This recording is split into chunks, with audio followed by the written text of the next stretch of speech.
কেন বাংলাদেশি ক্রিকেটাররা উপেক্ষিত আইপিএলের মেগা নিলামে? উত্তরের খোঁজে পুরো দেশ।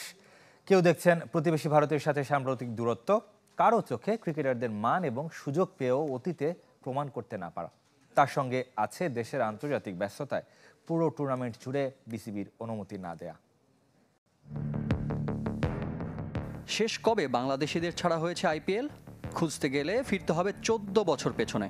সব শেষ 2010 সালে। 10 ফ্র্যাঞ্চাইজি মিলে মেগা নিলামে 182 জন খেলোয়াড় কিনতে খরচ করলো 920 কোটি রুপি, অথচ 30 লাখ থেকে 2 কোটি রুপির 12 বাংলাদেশির কেউই দল পেল না। আইপিএলের সাথে যার সম্পর্কটা সবচেয়ে বেশি, সেই সাকিব আল হাসানের নামই ওঠেনি নিলামে। মুস্তাফিজ ও রিশাদের নাম উঠেছিল, আগ্রহ দেখায়নি কোনো ফ্র্যাঞ্চাইজি। আইপিএলে কেন উপেক্ষিত বাংলাদেশি ক্রিকেটাররা? ইতিহাস ঘাটলে দেখা যায় সাকিব মুস্তাফিজ ছাড়া বাকিদের অভিজ্ঞতা মোটেও ভালো না। খেলতে গিয়ে অপর্যাপ্ত সুযোগ কিংবা ম্যাচের পর ম্যাচ সাইড বেঞ্চে বসে থাকা টাইগার ক্রিকেটারদের নিয়মিত ঘটনা।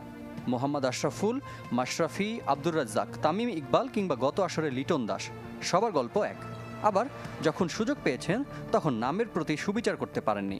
কলকাতার হয়ে এক ম্যাচে শেষ ওভারে 26 রান দিয়ে মাশরাফির ডোবানো কিংবা আশরাফুলের 10 বলে 2 রান করা তারই উদাহরণ। তবে মোস্তাফিজ আর সাকিবের ব্যাপারটা আলাদা। গেল আসরে 9 ম্যাচে 14 উইকেট নিয়েছেন মোস্তাফিজ। মহেন্দ্র সিং ধোনির সাথে বোঝাপড়াটাও প্রকাশ পেয়েছে প্রায় প্রতি ম্যাচে। অন্যদিকে সর্বোচ্চ 9 আসরে অংশ নেওয়া সাকিব নিঃসন্দেহে কলকাতা নাইট রাইডার্স ও আইপিএলের বড় বিজ্ঞাপন। তবুও এই দুই ক্রিকেটারের দল না পাওয়ায় হতাশ বাংলাদেশিরা। তাদের চোখে ক্রিকেটীয় চেয়ে রাজনৈতিক কারণটাই বড়। নানা ইস্যুতে ভারত বাংলাদেশ সম্পর্ক সাম্প্রতিক সময়ে শীতল। ভারত সফরে বাংলাদেশের ম্যাচ বয়কটের ডাক দিয়েছিল ভারতের কট্টরপন্থী হিন্দু সংগঠন হিন্দু মহাসভা।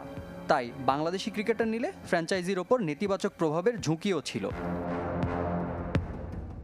আবার বিসিবির অসহযোগিতাও এড়িয়ে যাবার সুযোগ নেই। আইপিএলের সাথে বাংলাদেশের আন্তর্জাতিক সূচি প্রায় সময়ই সাংঘর্ষিক।